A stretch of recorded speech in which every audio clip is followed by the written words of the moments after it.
Dengan sekarang menjadi kepala pimpinan bank manapun, mulai bank Jatim lah, bank konvensional yang lain, bank syariah atau apapun, jenengan menjadi kepala pimpinan takmir Masjid Al-Akbar Surabaya ini misalnya, atau apapun semuanya, jenengan dalam proses mengisi itu semua, memaksimalkan itu semua, jenengan harus selalu membangun niatan, membangun pikiran, apa yang saya lakukan ini semoga bernilai istimewa di sisi Allah Subhanahu wa taala. Wabtaghi fima atakallah ad-darul akhirah. Ad-darul akhirah harus ada nilainya di sisi Allah Subhanahu wa taala.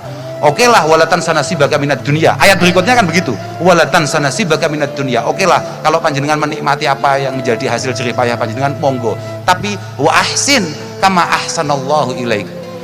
Seingat saya di beberapa tafsir, misalnya kayak di tafsirnya Syekh Jalaluddin As-Suyuti dalam Jalalain, dalam kitabnya yang sangat populer di pondok-pondok pesantren namanya kitab Jalalain, itu beliau sepele, ay ahsinu linnasi bisodaqah, ay ahsinu linnasi bisodaqah. Artinya panjenengan semua ini harus punya mental ihsan, berbuat baik pada orang lain dengan siap untuk mengeluarkan sedekah. Tapi kalau kita tarik ke kitab-kitab fikih, Pak, sedekah itu ternyata ndelok-ndelok mutasaddaq alaih.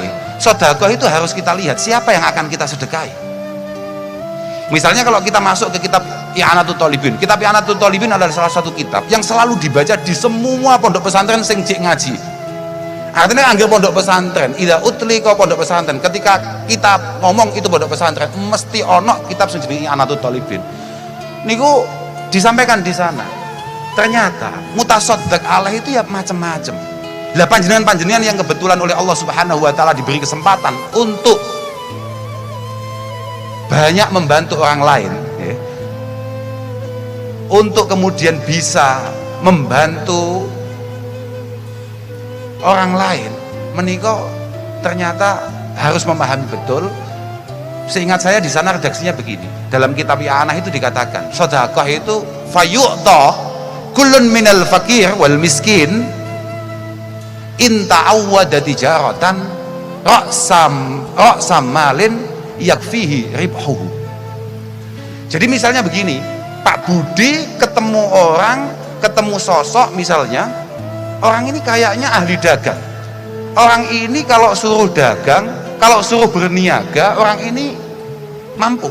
Berarti jenengan harus mampu mencarikan modal bagi orang tersebut sampai menjadi kifayah bagi dia, sampai menjadi, katakan sampai panjenengan mampu mengangkat harkat mereka, sampai mampu mengangkat ekonomi mereka. Kalau orang-orang ini, kelompok ini kayaknya layak untuk diajak dagang, carikan modalnya. Wa in ta'awwada hirfatan, ketika panjenengan ketemu dengan kelompok yang ahli hirfah itu memiliki kreativitas, berarti yang panjenengan sedekahkan adalah fayu'ta alataha, medannya, alatnya itu panjenengan siapkan semua, itu sedekah namanya. Tapi kalau jenengan ketemu orang-orang kayak saya begini, Pak, wa man lam yuhsin tijaratan wala hirfatan, kalau memang ketemunya orang kayak kita kerja nggak bisa, kreativitas nggak punya, ya sudah, Pak, panjenengan ya sudah kasih makan gitu aja sudah selesai itu. Yang penting jangan sampai saya kelaparan. Wah, itu kan bidangnya macam-macam, Pak. Lah, apa inti yang pengen saya sampaikan?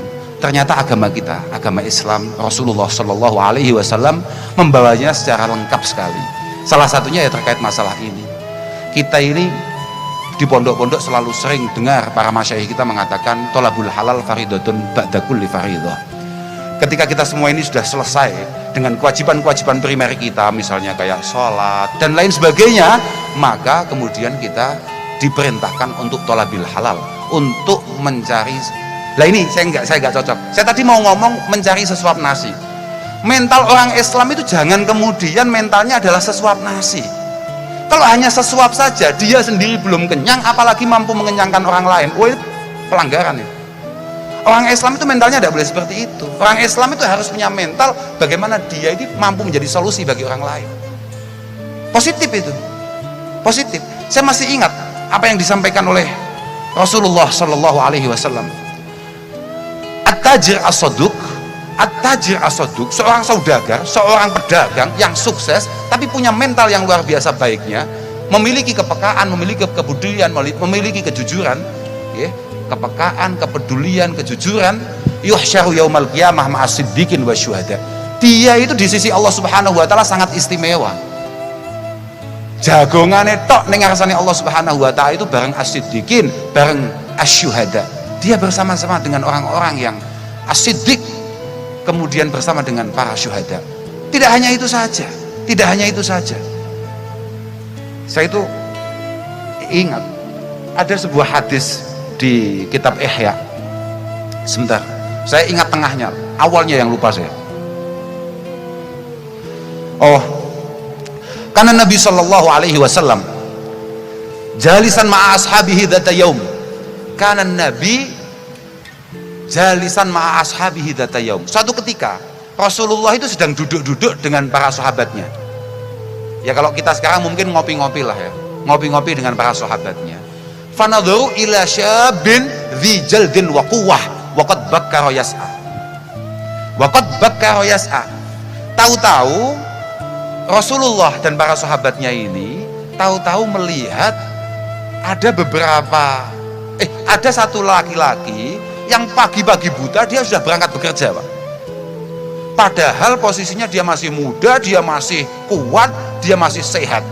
Akhirnya para sahabat komentar. Memang komentar itu mulai zaman Rasulullah dulu itu memang menjadi hobi banyak orang. Komentar loh ya, karya tidak ada, komentar penuh. Komentar. Faqalu wa hadza law kana syababuhu wajaltuhu fi sabilillah. Waduh, masih muda kok dihabiskan untuk cari uang, untuk cari dunia. Harusnya sehatnya, mudanya, kesempatannya dibuat ngaji bareng-bareng Rasulullah Shallallahu Alaihi Wasallam. Ternyata jawabannya Rasulullah apa? Faqal la taqulu hadza. Kamu semua jangan ngomong seperti itu. In kana yas'a ala nafsihi liyuhniyahu 'anin nas wa yakuffahu 'anil mas'alah fahuwa fisabilillah. Kalau dia itu bekerja untuk memastikan dirinya tidak merepotkan orang lain, tidak sampai ngemis, tidak sampai minta-minta, fahuwa fisabilillah. Wa in kana yas'a 'ala bawaini dha'ifaini aw dzurriyyatin dhi'afin liyuhniyahum wa yakfiyahum fahuwa fisabilillah. Kalau dia itu bekerja mulai pagi buta untuk menghidupi kedua orang tuanya yang sudah melemah, sudah sepuh, sudah tua, atau paling tidak untuk membiayai anak-anaknya yang di usia sekolah, di usia ngaji, di usia belajar, untuk menyiapkan masa depannya dengan masa depan yang lebih baik, fahuwa fisabilillah. Orang ini tetap fisabilillah, tetap fisabilillah. Wa in kana yas'a takasuran wa tafakhura, kalau dia kerja hanya buat cari kaya, bagaimana supaya orang lain itu minder ketemu dia, bagaimana tetangga itu apa ya, kalau dalam bahasa Jawa ulap-ulap itu apa gitu, silau melihat apa yang ia hasilkan, apa yang ia miliki, fahuwa fi sabili syaitan. Artinya apa? Kam min amalin yutasawwaru bi surati dunya walakin bihusnin niyah yasiru a'mal al-akhirah. Banyak sekali kegiatan-kegiatan kita yang tampaknya itu bersifat duniawi, tapi karena niatan yang baik, karena ketulusan niat kita, ya karena tadi itu, karena dalam setiap langkah kita itu selalu ingat dengan Allah Subhanahu wa taala, semuanya demi Allah Subhanahu wa taala, itu semuanya akan bergeser menjadi amal akhirat. Makanya kan sebetulnya dalil paten untuk kerja itu kan dalil patennya kan yaitu fa idza qudiyatis shalah apa terusannya? Fa idza qudiyatis shalah, ketika kewajiban-kewajiban primer kita sudah kita selesaikan, fantashiru fil ardi wabtahu min fadlillah, fantashiru fil ardi wabtahu min fadlillah. Sudah, monggo. Karena kalau fantashiru fil ardi wabtahu min fadlillah itu kalau dalam kitab Jalalain langsung ayat lubu arizqo, sudah kerja, cari uang, kerja yang baik, yang halal. Ni'mal mal as-salih lirajul as-salih. Harta terbaik di tangan orang-orang yang baik. Artinya harta itu kalau mau baik, ya pemegangnya harus baik. Kalau sudah selesai semua kewajiban utama kita, keluar kerja. Ojo ngowah-ngowah, ojo ono wong Islam ngowah-ngowah. Loh, positif nih. Gak jelas acarane pengangguran. Jangan. Artinya harus punya militansi untuk innallaha yuhibbu al-abda yattakhidul mihnah liyastaghniya biha anin nas. Allah Subhanahu wa taala sangat suka melihat hambanya yang penuh dengan kreativitas, penuh dengan semangat untuk bekerja supaya tidak merepotkan orang lain. Ojo sampai, makanya Abdullah bin Mas'ud tegas mengatakan, inilah akrahu rajulan farihon. Saya itu paling gak seneng delok cah lanang, artinya lanang ini hanya contoh saja, mbuh lanang mbuh wedok tapi pengangguran. Inilah akrahu rajulan farihon la fi amri dunyahu wa la fi amri akhiratih.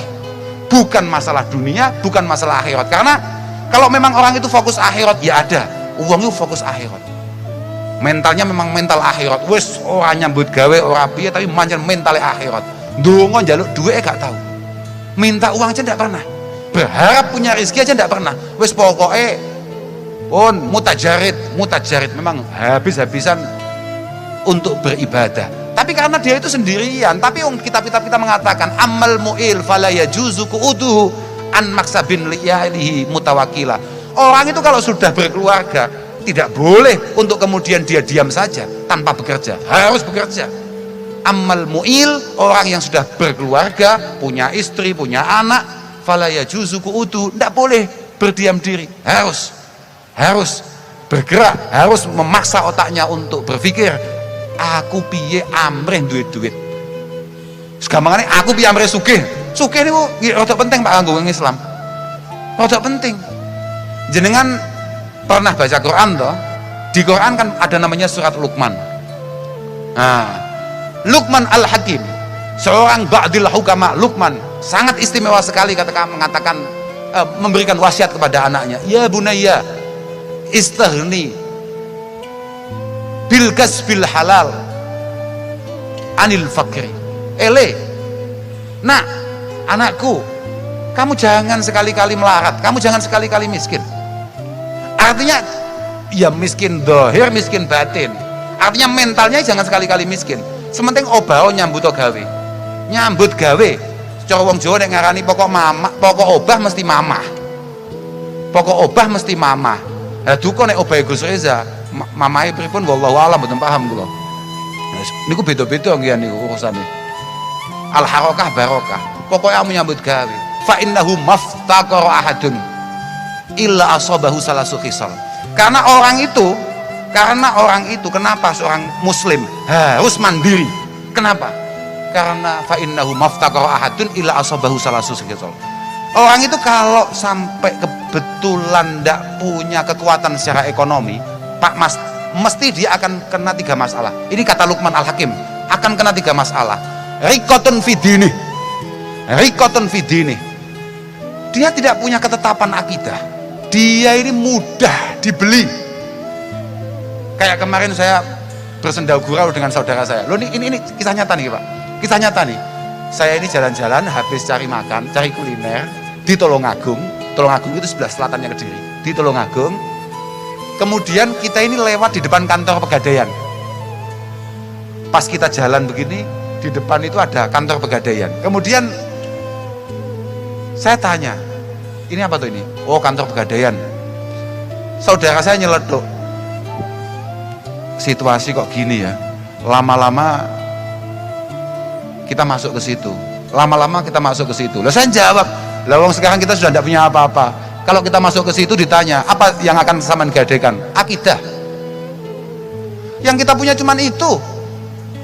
Makanya ketika kita tidak mampu, tidak kuat secara ekonomi, rikotun fidini. Dibeli sana, dibeli ini, dibeli sana, dibeli ini. Kita tidak punya tidak punya prinsip sama sekali. Wa du'fun fi akli. Orang itu kalau dompetnya lemes, maka akalnya ikut lemes. Oke Pak, makanya saya nyampe sini alhamdulillah rodok duwe duit loh Pak. Jadi meletene ra karuan sebabnya kalau teko kene niku rodok duwe duit.